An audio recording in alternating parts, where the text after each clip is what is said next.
따라서 하나님의 위로.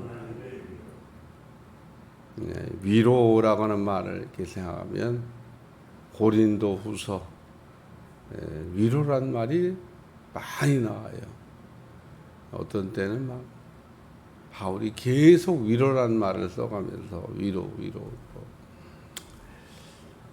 하나님의 위로하심을 받았다. 뭐 그렇게 이야기합니다만은 오늘 베드로가 이 베드로전서를 마감하면서 위로에 대한 이야기를 이렇게 말씀하고 있습니다. 하나님이 우리를 어떻게 위로하시냐.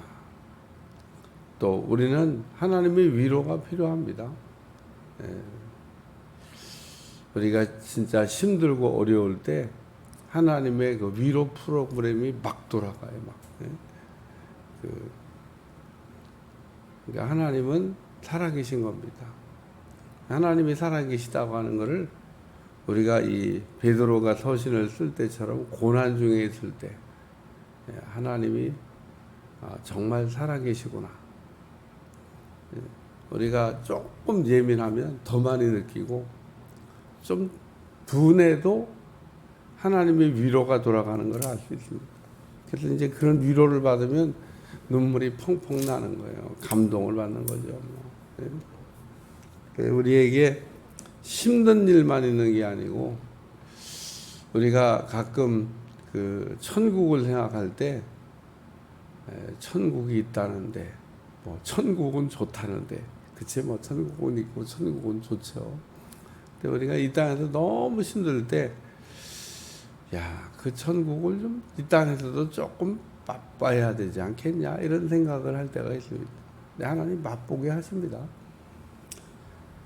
천국이 꼭 저 천국만 있는 게 아니고 이 천국도 있습니다. 그러니까 땅에서도 천국이 없는데 죽고 난 다음에 천국이 있을까? 제가 늘 그런 얘기 하지만 이 땅에서 천국을 맛보지 못한 사람은 죽어서도 천국이 없을 가능성이 있습니다. 하나님이 이 땅에서도 천국을 맛보게 하신다는 거예요. 우리가 이 땅에서 영생을 맛보지 못했는데 죽고 난 다음에 영생이 있을까?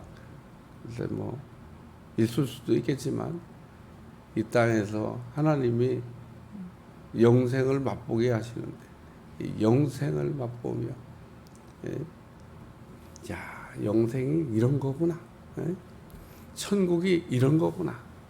하나님의 위로가 이런 거구나. 그러면서 하나님의 위로 프로그램이 돌아갑니다. 그러니까 그 땅에서 하는 모든 일이 사람이 하는 것 같아도 사람이 하는 게 아닙니다. 하나님이 하십니다. 그러니까 힘들고 어려운 중에는 하나님의 특별히 위로의 프로그램이 돌아갑니다. 오늘 본문을 읽다 보면 이게 뭐 인사말이라 이렇게 설교 제목을 붙여도 되는데 제가 하나님의 위로라 이렇게 제가 위로 이렇게 제목을 붙인 이유는 진짜 위로에 관한 이야기가 나와요. 이게 위로에 관한 이야기라는 겁니다. 여기 실루아노 뭐 마가 뭐 이런데 이 실라라고 하는 사람은 바울과 함께 그 2차 선교 여행을 했던 사람입니다. 1차 선교 여행 때는 마가가 따라 붙었는데 마가는 그 마가복음도 썼고요. 실력이 있는 사람입니다. 언어에 특별히 탁월한 재주가 있는 사람. 외국어를 잘하는. 뭐 외국어 잘하는 사람을 이 별볼 일 없어. 저는 외국어 잘하는 사람 보면 부러워요. 아유, 외국 나갈 때마다 야, 참 잘하면은 얼마나 좋을까. 안 하고도 잘 왔다 갔다 했지만 안 하고도 뭐 어디든지 내가 갔다 오고 다 했지만 그래도 늘 마음속에 한쪽에 야, 이 언어를 하나 잘하면 선교사들은 좋겠다. 외국어를 잘하니까.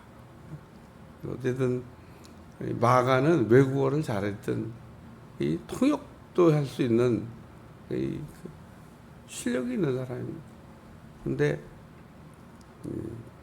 좀 약점이라고 그러면 고난을 이렇게 감당하는 거. 좀 두려움이 있어요, 두려움. 그래서 그 밤빌리아라고 하는 곳에서 이제 더 계속 선교 여행을 하려면 막 험한 산을 넘어가, 지도로 보면 그냥 다 평지지만 그게 이제 앞으로 갈 길이 막 산행을 해야 돼, 산행을. 높은 산을 막 넘어야 되고, 그거 넘다가 뭐 어떤 놈을 만날지 뭐 모르는 생명의 위협도 느끼고, 아유, 난 못 가. 그래서 밤빌리아에서 도망쳤어요. 배 타고 그냥 돌아버려.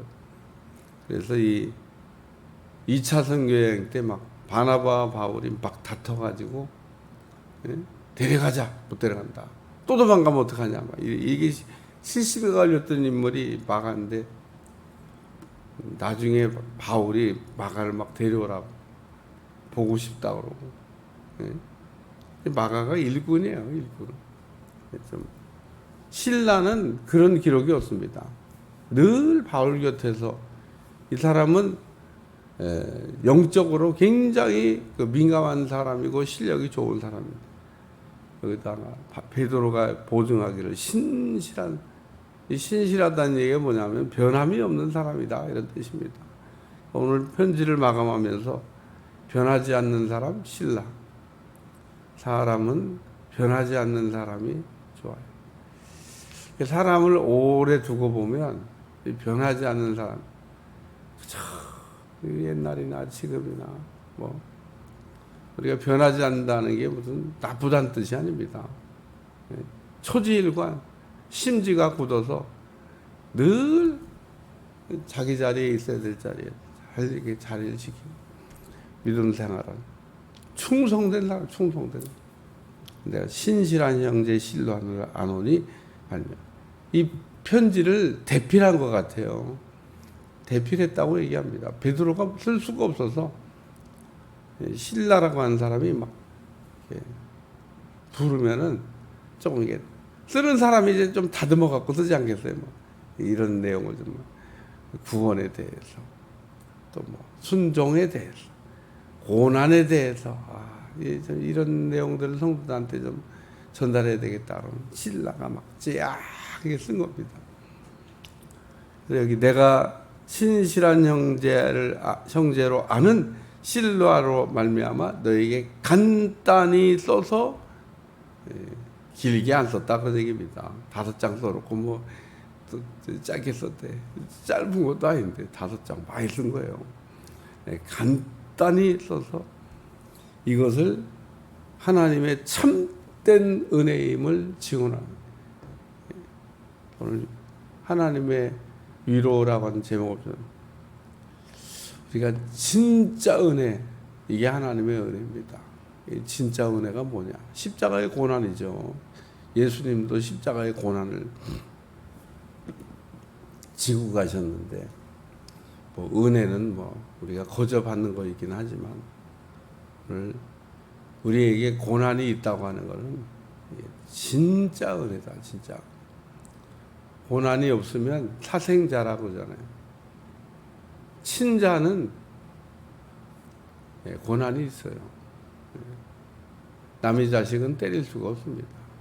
내 자식은 때립니다. 왜 때리냐? 내 자식이니까. 사람 만들어야 되니까. 근데 내 자식은 내가 맞아도 안 도망가. 남의 자식은 맞으면 에이 간다고. 내가 뭐 여기밖에 없냐.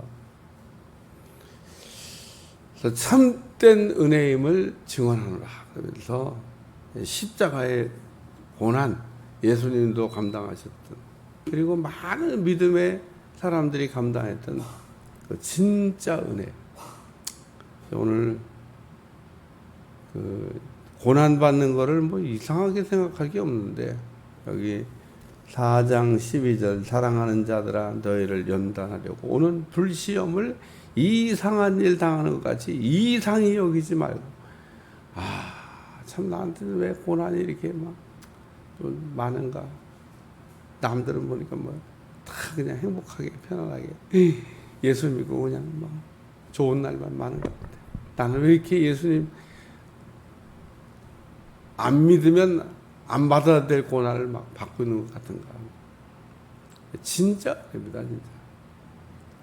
우리가 신앙이 성숙해지면 예수님의 고난을 이렇게 생각하게 되고, 예수님의 고난을 우리가 같은 고난을 받을 수는 없지만 우리는 죄인이기 때문에, 예수님을 통해서 죄인이 의인됐기 때문에 예수님 같이 무슨 죄를 대속하는 고난, 그런 건 우리가 할 수가 없어요. 우리는 태어나기 전부터 죄인이기 때문에, 아니 뼛속 깊이 죄인인데 무슨 예수님처럼 남의 죄를 대신 짊어지는, 남의 죄를 대신 짊어지는 뭐 그런 거는 고난은 없지만, 그래도 우리가 예수님께 은혜를 받았는데, 나도 우리 주님 같은 고난은 아닐지라도 내 몫에 너희가 나를 따르거든 자기를 부인하고 자기 십자가를 지고 따라오는데, 하나님이 사람마다 자기가 감당해야 될 몫에 십자가가 있다는 겁니다. 믿음의 분량을 따라 하나님께서 지어주셔요. 믿음이 이게 큰 사람은 좀 많이, 믿음이 적은 사람은 좀. 어린아이한테 막 큰 거 감당해라고 그러죠. 그걸 어떻게 감당해? 감당할 능력도 없지만 하나님이 그렇게 또 십자가를 지어주지도 않습니다. 그러니까 우리에게 어떤 어려움이 이렇게 있으면 좋게 생각을 해야 돼요. 내가 이 정도는 뭐 능히 감당할 수 있으니까 내가한테 이거 맡겨주신 내가. 근데 사실은 감당해 보면 알지만, 엘리야가 노된 나무 밑에서 고작 기도하는 게 막 어제는 막 펄펄 날르는 막 전무후무한 막 사람 같더니 오늘은 어떻게 그냥 그 믿음이 바닥으로 떨어져서 뭐 죽여달라고, 요나 선지자도 죽여달라고, 베드로 엘리야도 죽여달라고, 아주 그냥 선지자들이 뭐 툭하면 죽여달라고 하는데, 얼마나 힘들면 죽기를 이렇게 차라리 죽는 게 차라리 사는 것보다 낫겠다, 그런 생각을 했겠냐는 겁니다. 근데 우리가 그런 거를 우리가 잘 감당하면 영광이 있다는 겁니다. 영광. 그러니까 오늘 우리에게는 다 자기 십자가가 있어요. 그러니까 오늘 여기도 참된 은혜물, 너희는 이 은혜에 굳게 살아. 이 은혜에서 떨어지지 말라고 하는 얘기를 하는 겁니다. 우리가 사명을 감당하고 십자가를 지고 감당하다가 다 그거를 그러면 합격하냐? 다 합격 안 해요. 가다가 도중하차하는 사람도 있고 도망가는 사람도 있고 뭐 못하겠다고 하는 사람도 있고 뭐. 하나님 못하겠다고 하는 사람은 그래 뭐 여기까지 한 것도 잘했다 뭐 더 하라고는 안 하셔요. 하나님은 못하겠다 그러면 그래 그럼 이제 다음은 또 딴 사람이 이어서 또 해야지 뭐 못하겠다 그러는데 뭐 그럼 뭐 더 하냐 뭐. 그러니까 여러분, 제가 늘 얘기하지만 힘들고 어려울 때는 하나님 내가 이걸 감당할 수 있도록 능력을 주시옵소서, 이런 기도는 해도 정말 못해 먹겠다고 막 이런 이야기를 하면 안 된다는 거예요. 못하긴 뭘 못해요. 하나님이 힘 주시면 다 하는 거죠. 그러니까 내게 능력 주시는 자 안에서 내가 모든 걸 할 수 있다. 내가 뭘 할 수 있다고 얘기하는 것도 교만이지만 할 수 없다고 얘기하는 것도 그것도 불신앙입니다. 그러니까 할 수 있다고 얘기하는 건 교만이 되지만 할 수 없다고 얘기하는 거는 불신앙. 뭘 할 수가 없어야 할 수 없기는 하나님이 힘 주시면 할 수 있는 건데, 하나님의 힘으로 하나님의 일을 하는 거지 뭐 내 힘으로 하나님의 일을 하는 겁니까? 내 힘으로 하나님을 하려다 보니까 힘의 벅차.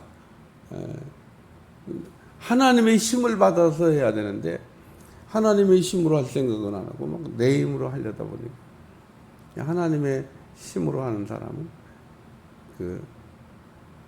힘이 좀 들듭니다. 힘들긴 힘들어요.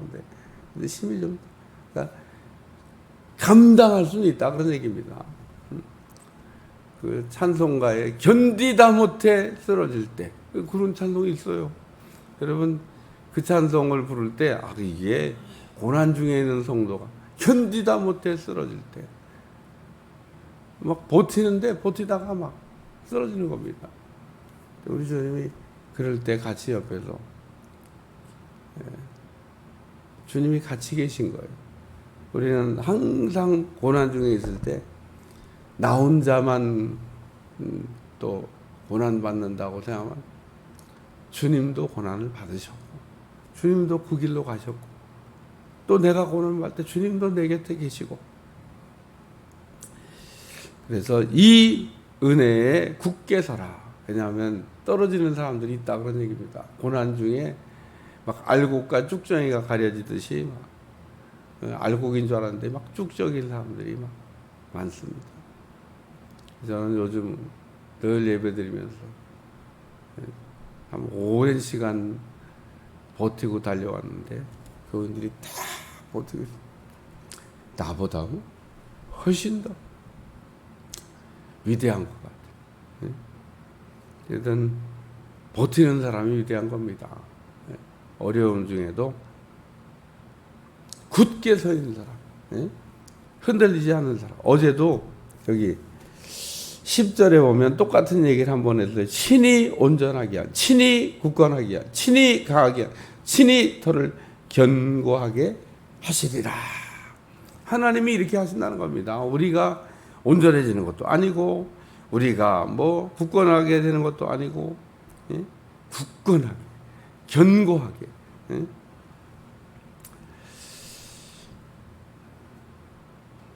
택하심을 받은 교회 바벨론에 있는 교회가 너에게 무난하고 내 아들 마가도 그리한 바벨론을 언급했어요. 요한계시록을 읽다 보면 마귀가 그냥 마귀의 본거지가 바벨론입니다. 바벨론. 그러니까 택하심을 받은 바벨론에 있는 교회가 너희에게 무난하려고 내 아들 마가도 그렇게 하느니라. 아주 노마가 그냥 아주 그냥 마귀 새끼들이다. 그러고 얘기하면은 그러면 또 안 받아도 될 막 이 바벨론은 그 핍박하는 노마를 얘기하는 거예요. 노마. 그냥 노마라고 얘기할 수는 없지. 근데 이걸 그럼 뭐라고 표현을 해야 교인들이 알아들을까? 맞아. 바벨론. 이 바벨론이라는 이 표현이 나오면 마귀의 본거지에 서 있는 교회. 요한계시록 7개에도 보면 마귀의 본거지에 서 있는 교회가 있었습니다. 야, 그 참 얼마나 어려울까. 오늘 택하심을 받은 함께 택하신 바벨론에 있는 교회가 너에게 무난하고 내 아들 마가도 그리하느니라. 너희는 사랑의 입맞춤으로 서로 무난하라. 그리스도 안에 있는 너희 모든 이에게 평강이 있을지어다.